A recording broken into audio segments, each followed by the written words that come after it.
সাধারণ নাগরিক হিসেবে এই জাতির মুক্তির জন্য শেখ হাসিনার পদত্যাগ ছাড়া কোনো বিকল্প পথ আর দেখা যাচ্ছে না।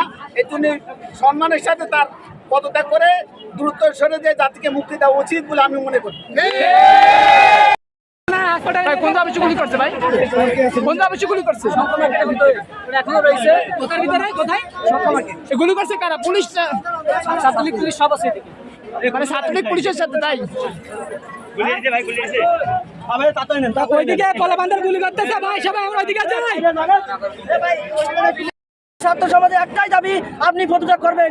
তবে এক দাবি, এক আপনার পদত্যাগ, শেখ হাসিনার পদত্যাগ। সুতরাং আমাদের যে সমন্বয় ভাইরা আছে তাদের যে পরামর্শ, তাদের যে সিদ্ধান্ত, এটার সাথে কি আপনারা একমত? আমাদের ভাইরা বিশেষ সতীর্থ কমপ্লেক্সের ওখানে আক্রমণের শিকার হয়েছে ছাত্রলীগ দ্বারা। আপনারা মাঠে নামলেন।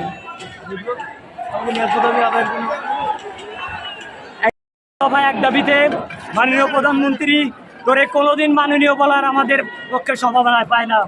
আমরা যারা সাধারণ শিক্ষার্থী আছি, আজকের দিনের মধ্যে তোকে গদি ছাড়তে হবে, এই ছাড়া কোনো দ্বিতীয় কোনো পথ তোর নাই। সুন্দর। আপনি আসছে আন্দোলনে আসছেন, আমি ধরতেছি।